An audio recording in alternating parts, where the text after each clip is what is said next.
오늘 하나님 말씀 민수기 5장 1절부터 10절까지 같이 보겠습니다. 민수기 5장 1절부터 같이 읽습니다. 시작. 여호와께서 모세에게 말씀하여 이르시되 이스라엘 자손에게 명령하여 모든 나병 환자와 유출증이 있는 자와 죽음으로 부정하게 된 자를 다 진영 밖으로 내보내되 남녀를 막론하고 다 진영 밖으로 내보내어 그들이 진영을 더럽게 하지 말 내가 그 진영 가운데 거하느니라 하시매 이스라엘 자손이 그같이 행하여 그들을 진영 밖으로 내보냈으니 곧 여호와께서 모세에게 이르신 대로 이스라엘 자손이 행하였더라. 여호와께서 모세에게 말씀하여 이르시되 이스라엘 자손에게 이르라. 남자나 여자나 사람들이 범하는 죄를 범하여 여호와께 거역함으로 죄를 지으면 그 지은 죄를 자복하고 그 죄값을 온전히 갚되 5분의 1을 더하여 그가 죄를 지었던 그 사람에게 돌려줄 것이요 만일 죄값을 받을 만한 친척이 없으면 그 죄값을 여호와께 드려 제사장에게로 돌릴 것이니 이는 그를 위하여 속죄할 속죄 수량과 함께 돌릴 것이니라. 이스라엘 자손이 거제로 제사장에게 가져오는 모든 성물은 그의 것이 될 것이라. 각 사람이 구별한 물건은 그의 것이 되나니 누구든지 제사장에게 주는 것은 그의 것이 되느니라. 아멘. 우리가 구원을 받아 가지고 이제 영생에 들어서기 원하는 사람이라면은, 새로운 삶을 살기 원하는 사람이라면은 구원받기 전에 선행돼야 될 게 있습니다. 그게 뭐냐면 아주 가장 당연한 일인데, 내 죄를 하나님 앞에 고하고 용서를 받고 깨끗게 함을 받는 것이지요. 우리 한국 교회의 문제를 많은 사람들이 지적합니다만은 그 중에 하나가 무엇이냐면은 믿음을 갖고 천국을 간다고 말하는데 회개 없는 구원과 회개 없는 믿음을 얘기하는 겁니다. 성경이 말하는 믿음이라든지 구원이라는 것은 철저하게 분명한 죄에 대한 인식 그리고 회개가 선행되는 것이지요. 하나님의 거룩한 영, 성령을 받기 원하는 사람들도 분명히 선행돼야 될 게, 거룩한 영은 거룩한 곳에 거하시기 때문에 내 죄가 깨끗게 함을 받아서 죄 사함이 된 상태에서 성령께서 충만하시고 임재하시지, 죄 문제가 해결되지 않은 사람이 성령의 충만을 달라고 성령 오시옵소서, 내 가운데 거하옵소서 이렇게 말을 해봐야 내가 죄 가운데 있는데 더러운데 어떻게 그 거룩한 영 성령이 임하시겠습니까? 그러니까 이런 것은 신앙의 기본적인 부분이죠. 수천 년 후에 예수 그리스도에 의해서 이루어질 바로 이 복음의 진리를 이제 이스라엘 백성도 몇천 년 전이지만 그것을 동일하게 경험해야 했습니다. 그것이 어쩌면은 오늘 본문에서 이스라엘이 경험했던 사건이기도 합니다. 이스라엘은 지도자인 모세를 통해서 시내산에서 하나님의 말씀을, 언약의 말씀을 받았고, 그 언약의 말씀을 이제 돌판에 새겨진 것을 언약궤 법궤에 집어넣고 그것을 이스라엘의 지인의 중앙 성막에 잘 비치를 했습니다. 그렇게 해서 잠시 이제 머무르면서 준비가 된 상태가 되면은 약속하셨던 그 땅을 향해서 다 같이 행진을 해 나가야 됐습니다.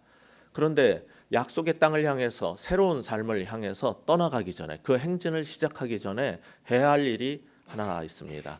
그게 뭐냐면은 하나님 나라의 백성으로 전진해서 약속의 땅에 들어서기 전에 그 거룩한 하나님을 중심으로 모시고 함께 걸어가기 전에 해야 할 일은 이스라엘을 정결케 하는 것이었어요. 깨끗게 하고 정결케 한 사람들만이 하나님의 임재를 상징하는 성막을 중심으로 해서 함께 걸어갈 수 있는 겁니다. 이것은 그리스도인의 삶의 모든 기본적인 원리이고 그것이 오늘 벌어진 사건의 핵심입니다. 그러니까 이스라엘 백성의 진을 먼저 정결케 하는 그런 일이 있어야 된다는 거죠. 그렇다고 해서 이스라엘 캠프 안에 있는 죄인이라든지 잘못한 사람들을 전부 색출해 가지고 다 죽여 없애버리면은 뭐 남을 사람도 별로 없을 거예요. 중요한 것은 하나님께서 부정하다라고 말씀하시는 게 무엇인지를 알고 그것을 정결함으로 바꾸는 일이 선행되면 되는 거죠. 이 부정함이라는 것은 성경 전체에서, 특별히 구약에서 굉장히 중요한 주제입니다. 이스라엘 사람들에게 부정하다는 것은 그냥 단순히 더러워진다는 것 이상입니다. 레위기 11장에서 17장, 15장까지의 이 부정함이 무엇이고 어떻게 정결함을 받는가에 대해서 자세히 다뤄지고 있어요. 만약에 근데 그 부정하다는 것이 어디서 때가 묻고 여기 뭐 흙이 묻었다 정도면은 물로 씻어버리면 됩니다. 그런데 하나님께서 말씀하시는 부정함은 그렇게 외적으로 더러워진 것 이상을 말하는 거예요. 오늘 읽었던 본문 2절을 보시면은 부정함을 세 가지 부류로 나눠서 먼저 다루고 있습니다. 우리 2절 다시 한번 읽어볼까요? 이스라엘 자손에게 명령하여 모든 나병 환자와 유출증이 있는 자와 죽음으로 부정하게 된 자를 다 진영 밖으로 내보내되. 저는 이 2절을 보고 그 다음에 이제 후반부 5절부터 10절을 보면서 굉장히 이상한 생각이 들었어요. 여러분 보시기에 나병은 누가 걸리고 싶어서 걸렸습니까? 유출병, 혈루증은 걸리고 싶은 사람이 있습니까? 자기가 고의적으로 그런 병을 걸리게 하는 사람이 있습니까? 그냥 살다가 보면은 몸이 뭐 고장나기도 하고 어떻게 잘못돼 가지고 그러는 거 아니에요? 계속 뭐 장례식도 있고 그러는데 저도 뭐 어저께 또 동료 교수 모친상 다녀왔어요. 그러면은 죽음에 가까이 가게 되기 마련이에요. 죽음이라는 것은 우리 주변에 있는 일입니다. 그런데 그때 범한 죄하고 일부러 남의 것을 훔쳐간 죄하고 뺏어온 죄하고 어떤 게 더 나쁜 죄예요? 어떤 거를 더 강하게 처벌해야겠습니까? 아니 내가 살다가 암 걸린 것도 억울한데 어떤 사람은 예수님 믿지 않는 사람은 왜 나한테 이런 일을 하십니까? 당신이 정말 사랑의 하나님입니까? 이런 소리가 막 올라오는데 혈루증 걸렸어요. 나병 걸렸어요. 그런데 진 밖으로 빼내래요. 하나님의 거룩한 진에 함께 할 수 없다는 거예요. 이거는 어떻게 생각하면은 이거 뭔가 좀 너무 심하지 않냐, 잘못된 거 아니냐 이런 생각을 할 수도 있습니다. 여기서 나병이라는 것은 우리가 한센시 병이니 뭐 문둥병이니 하는 것으로만 생각할 필요가 없이 좀 더 광범위하게 건선이든지 뭐 여러 가지 피부 질병 중에 하나였을지도 모른다라는 사람도 있어요. 그거는 정확히 알 수 없어요. 분명한 것은 우리 몸의 건강한 상태에서 벗어나게 된 거예요. 하나님께서 창조하는 아름답고 거룩한 것이 있는데 그 창조의 원형에서 표면적으로 피부병은 그것은 벗어난 상태예요. 혈루증은 생명의 근원인 피를 계속 유출하고 계속 피를 흘리고 멈추지 않는 병이에요. 그것은 건강한 상태에서 벗어난 상태예요. 죽음이라는 것은 가장 하나님께서 귀히 여기는 생명의 대척점에 서 있는 것이에요. 그렇기 때문에 여기서 말하는 부정함이라는 것은 꼭 무엇이 더러워지고 내가 잘못해서가 아니라 이건 내가 잘못한 것이 아닌데도 불구하고 창조의 그 가장 아름다운 상태에서 창조된 가장 건강한 상태에서 벗어난 것들을 말하는 거죠. 굉장히 엄격한 기준이에요. 그런 것은 창조의 법칙에서 볼 때 잘못된 것이기 때문에 창조의 하나님과 거룩한 하나님의 영광 가운데 함께 행진하는 데에서 함께 할 수 없는 것이라는 거죠.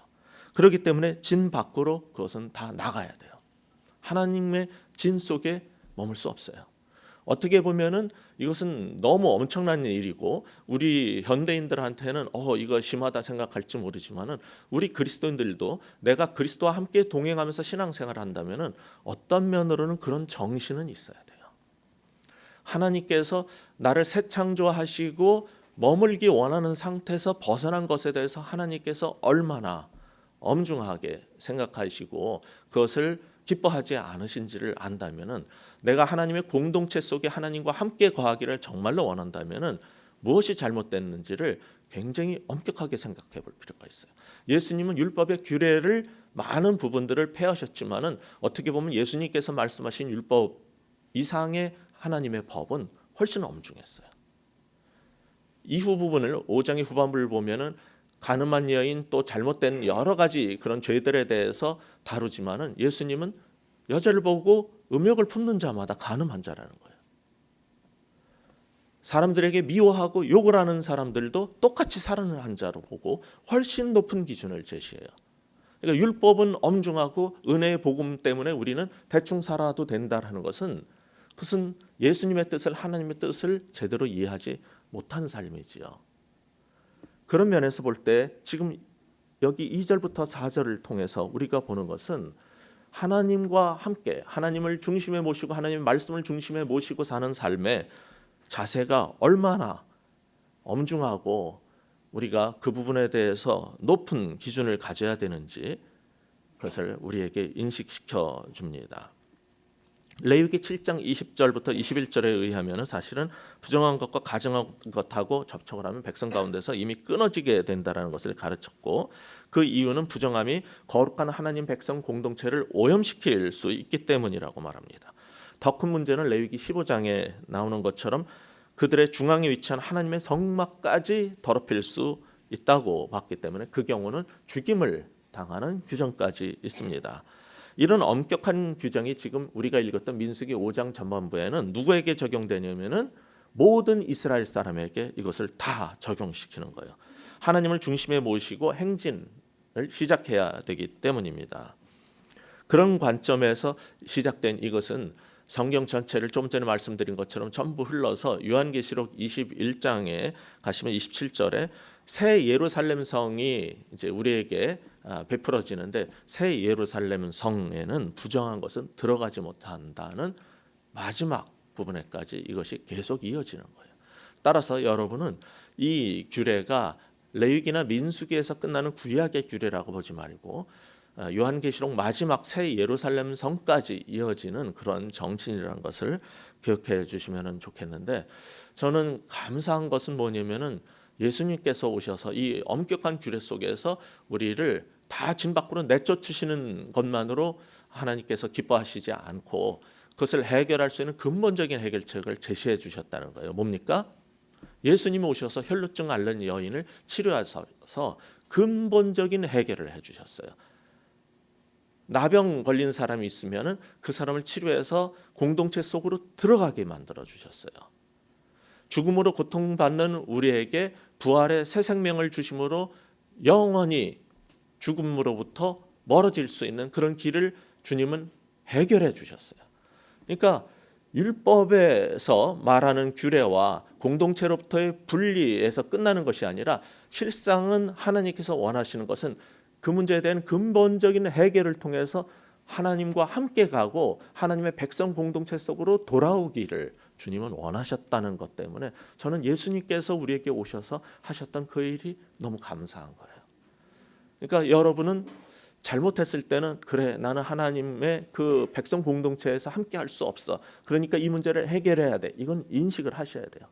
그러나 거기서 절망하고 그러니까 교회를 떠나야겠다 생각을 할 필요가 없는 것은 주님께 나오면 주님이 그 문제의 근본적 해결을 하셔서 하나님 백성 공동체로 다시 들어올 수 있도록 근본적 해결해 주시는 분이라는 것을 믿으셔야 된다는 거죠. 지금까지 본 것처럼 1절부터 4절까지는 내가 잘못한 것도 아니지만 엄격해 보이는 이러한 공동체의 거룩성을 유지하고 하나님과 함께 행진해야 될 사람들의 그런 상태의 회복을 얘기를 했다면 5절부터 10절까지는 아까 말씀드린 것처럼 고의적인 죄에 대한 것들이에요. 남의 것을 빼앗는다든지 훔쳐온다든지, 훨씬 심한 거는 길 가다가 떨어져 있는 걸 주워 왔어도 이것도 똑같이 훔친 거나 뺏어온 거랑 똑같은 죄로 취급을 하는 거예요. 근데 그런 사람들을 전부 진 밖으로 다 빼내라, 없애버려라 하질 않으셔요. 어떻게 합니까? 그것은 내가 범죄한 것은 하나님께만, 우리 그리스도인들의 제일 큰 문제가 뭐냐면은 죄를 지은 건 다 하나님께만 지었다고 우기는 거예요. 근데 그렇지 않아요. 죄라는 것은 공동체 속에서 사람에게, 1차적으로 사람에게 짓는 거예요. 그렇다면 여기에 해결책은 뭐냐면 나 때문에 피해를 본 희생자나 잘못된 사람을 찾아가서 그에게 말로, 7절을 보세요. 뭘 어떻게 해결하라고 그럽니까? 같이 읽겠습니다. 그 지은 죄를 자복하고 그 죄값을 온전히 갚되 5분의 1을 더하여 그가 죄를 지었던 그 사람에게 돌려줄 것이요. 자, 1절부터 4절까지의 나병이나 혈루증이나 죽음과 접촉한 사람들의 문제는 진 밖으로 빼내는 것이었어요. 그런데 여기에서 어떤 사람의 것을 뺏었거나 훔쳐왔거나 이런 경우에는 먼저 해야 할 일이 뭐냐면은 그 사람을 찾아가서 내가 너한테 잘못했다라고 말로 고하라는 거예요. 이것이 온전한 회복의 첫 단계입니다. 우리가 하나님 앞에 죄의 용서함을 받기 위해서 하나님께 죄를 구하듯이 그게 다가 아니라는 거예요. 그 사람을 찾아가서 그 사람에게 내가 당신에게 잘못했다라고 말을 하라는 거예요. 이것이 첫 번째 단계. 그 다음에는 네가 가져간 그 물건을 원상복귀하라는 거예요. 온전히 돌려주라는 거예요. 그 사람에게 돌려주라는 거예요. 피해를 보상해야 되는데 이상한 것은 5분의 1을 더하라는 거예요. 왜 그러냐면은 그 사람의 것을 가져온 것을 원상복귀해서 제자리에 놓는 게 이것도 전부 창조의 원리대로 하는 거예요. 1절부터 4절에서 본 거하고 똑같은 방식입니다. 피부병은 처음에 창조된 상태로 돌아가야 되고 생명의 근원을 상징하는 피를 계속 흘리는 병은 멈추고 원위치되고 건강한 상태로 돌아가야 되는 거고 죽음도 생명으로 돌아와야 되는 거고 다른 것을 가져온 것은 제자리에 돌려놓는 거예요. 하나님의 일은 하나님께서 창조하시고 원래 그 질서대로 돌려놓는 겁니다. 구원은 회복이에요. 새로운 어떤 것을 말하는 게 아니라 하나님께서 창조하신 원형으로 복귀시키는 거예요. 그러니까 물건을 가져갔든지 주워왔든지 그 사람에게 돌려주고 근데 문제는 이거예요. 죄를 지은 것은 남의 것을 뺏어온 것은 그 사람에게만 지은 게 아니라 그 이상한 증상이 나타나는데 여러분 레위기 6장을 한번 보시면은 하나님께서 그 규정을 만들 때 조금 여러분이 보실 때는 그냥 이게 다 똑같이 보일지 모르겠어요. 근데 레위기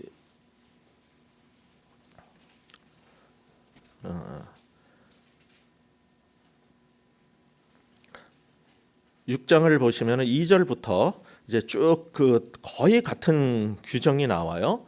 여기 보시면은 2절에 맡긴 물건이나 전당물을 속이거나 도둑질하거나 심지어는 다른 사람을 착취하는 얘기도 나오죠. 그러니까 사람을 착취해서 정해진 것 이상을 뽑아내는 것도 다 도둑질이거든요. 그 요즘에 그 사람들을 사용하는 사용자들, 회사 경영인들이 잘 보셔야 돼요. 물건만 뺏어가는 게 아니라 사람을 착취하는 것도 똑같은 도둑질로 봐요. 그리고 3절에 보면은 잃은 물건을 주운 것도 똑같은 도둑질로 봐요. 지금 현대 법도 그렇게 돼 있어요. 그런데 이런 일을 하면 그 사람들이 벌이는 증상이 있는데 이 사실을 첫 번째는 부인을 한단 말이에요. 이 부인하는 것은 2절 초반에 뭐라고 되어 있냐면 누구든지 이것을 뭐라고 말했어요? 여호와께 신실하지 못한 거예요. 그러니까 우리가 범죄했을 때 그 사람에게 돌려주는 것으로 끝나지 않는 거예요.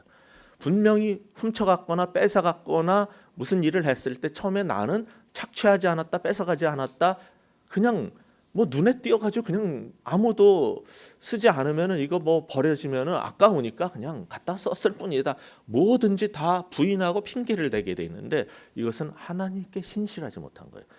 여기에서 죄값을 치러야 되는 것이 20% 추징이 되는 거예요. 모든 범죄는 원위치만으로 끝나지 않아요.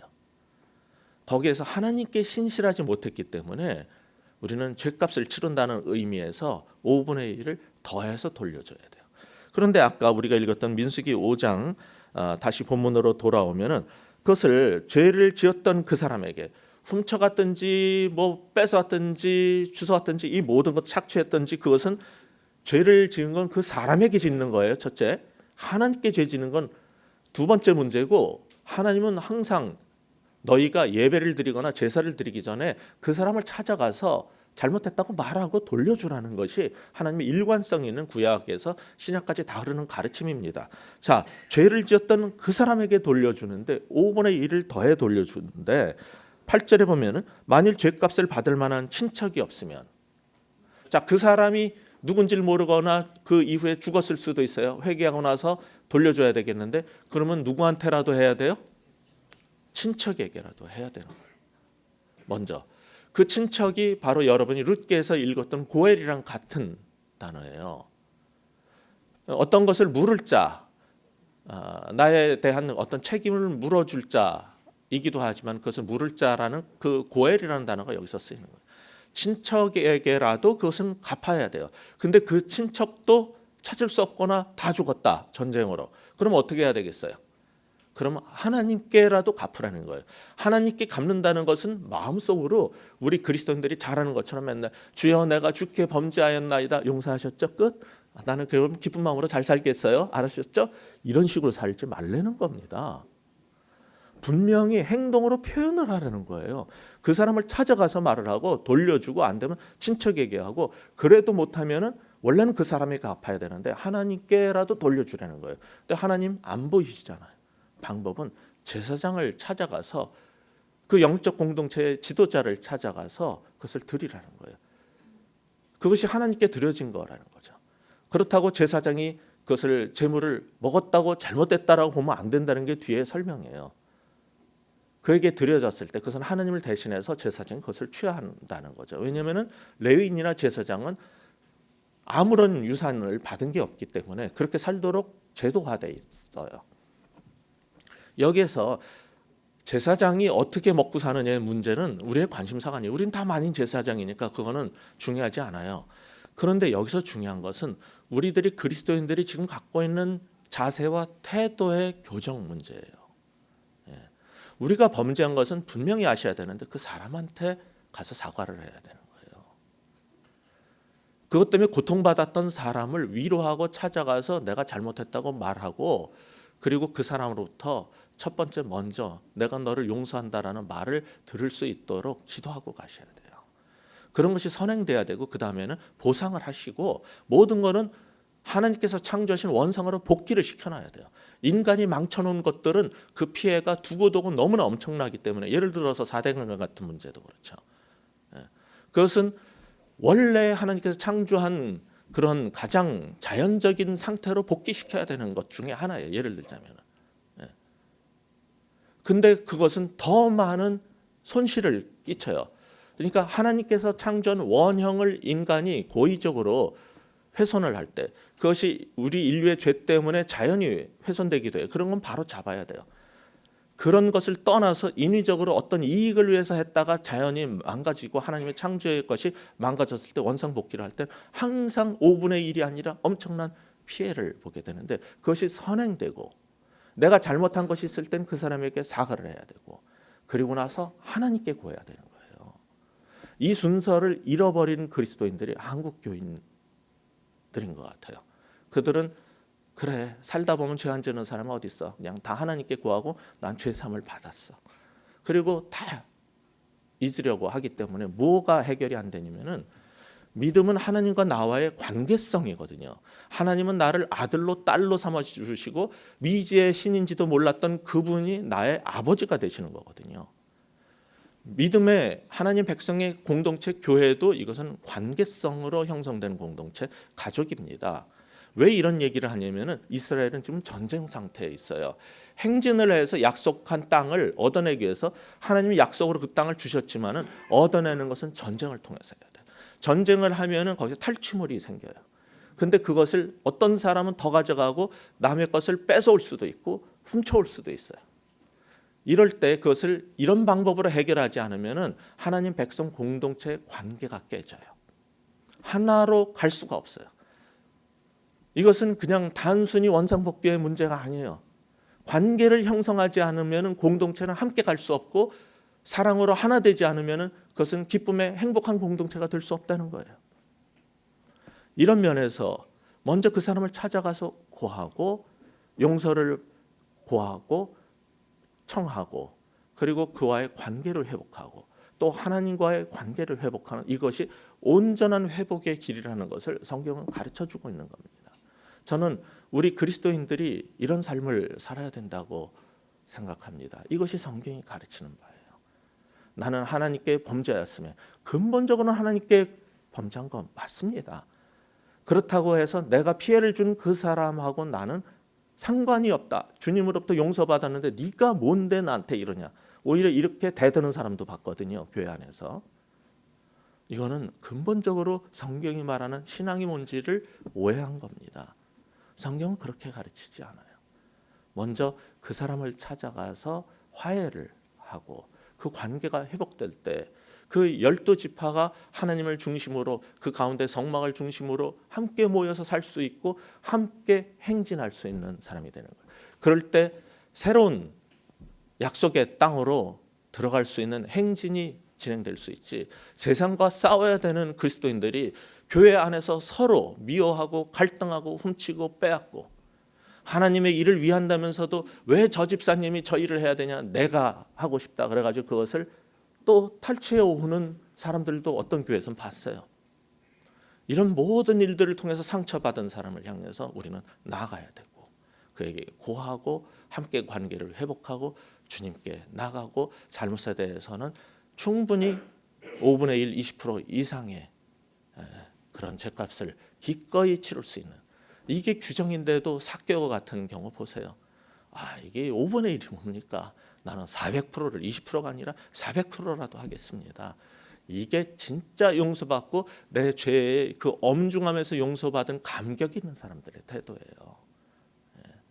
그것이 바로 하나님을 만난 사람들의 모습이기 때문에 오늘 한국 교회에 우리 그리스도인들도 동일한 원리의 이런 삶이 회복될 수 있기를 주의 이름으로 축원합니다. 기도하시겠습니다. 하나님 아버지,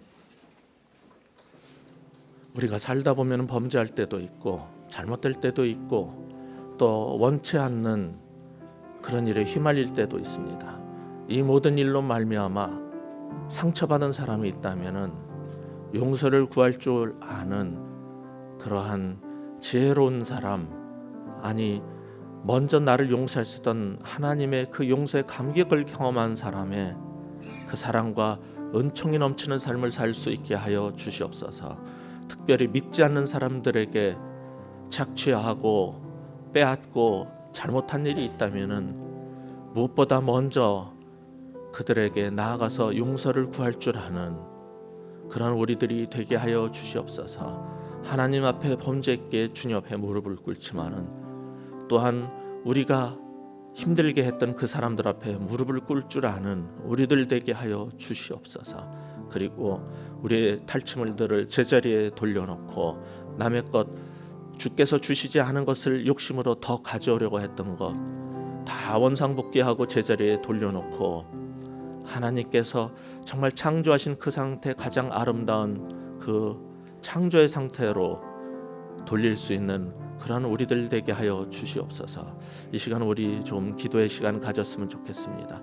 하나님, 지금까지 혹시 욕심으로 살면서 남의 것을, 나에게 주어지지 않은 것을 가지려고 했던 것 있으면은 용서하여 주시고 그것을 제자리에 돌려놓을 수 있는 믿음 주시고, 어떤 사람들에게 상처 주고 힘들게 한 것 있으면은 용서를 구하고 다시 한번 관계를 회복하고 화목케 하는 일이 있게 하시고, 그런 사랑의 화목의 공동체로서 이 순례 여정을 걸을 수 있는 우리 되게 해달라고 이 시간 통성으로 한번 같이 기도하시겠습니다. 아버지 하나님, 이 시간 간절히 구옵나니 아버지와 하나님과의 관계 회복만을 지상 목표로 삼는 신앙에서 정말 이제 한 걸음 더 나아가게 하여 주시옵소서. 아버지 하나님, 사랑과의 관계도 회복할 수 있게 하여 주시옵소서. 하나님과의 관계 회복 이전에 주께서 제사를 드리고 예배를 드리러 오기 전에 그 사람을 찾아가서 먼저 정말 회복하고 관계를 새롭게 하고 돌아오라고 했는데, 하나님이여 그 주님의 말씀을 다시 한번 이 시간 기억하게 하여 주시옵소서. 처음부터 하나님께서 이렇게 오경으로부터 시작됐던 이 삶의 원리를, 하나님 백성 공동체의 삶의 이 원리를 우리가 다시 한번 회복하고 살 수 있게 하여 주시옵소서. 그래서 우리 가운데 성막을 중심으로 함께 행진하고 함께 거하는 하나님 백성이라는 것을 세상에 알게 하여 주시고, 역시 다르다는 그러한 칭송을 받을 수 있는 사도행전 교회 같은 교회의 모습을 이 시대에 다시 한번 회복할 수 있도록 주님 우리를 도와주시옵소서. 하나님 아버지, 교회가 욕을 먹고 기독교가 개독교라는 말을 듣는 이 시점까지 왔습니다. 어쩌하다가 교회가 이렇게까지 됐는지, 특별히 예수 믿는 사람들, 그리고 저 같은 죄인 중에 가장 큰 죄인 목회자들 때문에 하나님의 이름이 욕을 먹고 정말 주의 영광이 땅에 떨어질 지경이 되어버렸습니다. 주여, 우리 한국교회를 불쌍히 여겨주시고 우리를 용서하여 주시옵소서. 교회끼리 헐뜯고 목회자와 교인이 헐뜯고 싸우고 용서하지 못하고 고소하고 계속적으로 고발이 끊이지 않는 곳이 이 교회인데, 아버지 하나님, 또한 세상 사람들을 향해서도, 그리고 같은 성도들끼리도 용서하지 못하고 원한에 사무쳐서 사는 악에 바친 이 세상이 돼버리고 말았는데, 우리가 먼저 찾아가서 용서를 구할 수 있는 그러한 우리들 되게 하여 주시옵소서. 그리고 하나님께서 창조하신 가장 건강하고 아름다운 상태로 돌아가는 그 꿈을 가지고 최선을 다하고, 그리고 온전히 회복해 주실 새하늘과 새 땅을 바라는 마음으로 이 땅을 살아낼 수 있도록 도와주시옵소서. 이제는 예수 그리스도의 은혜와 아버지 하나님의 사랑과 성령으로 충만케 하셔서 감히 내가 죄 지은 자를 찾아가서 용서를 구하고 하나님 앞에 내 죄를 고백하고 새롭게 함을 받고 그것을 정말 배상할 수 있는 5분의 1이 아니라 4배라도 갚을 수 있는 그러한 삶을 살 수 있도록 새롭게 하시는 그 은사가 이제 이 예배를 마치고 새로운 발걸음을, 주님과 함께 새로운 행진을, 약속의 땅을 향해 나아가기로 다짐하는 죄의 백성들 머리 위에, 그 가정에, 그의 일터 위에 지금부터 영원토록 함께 하시기를 간절히 축복하며 기도하옵나이다.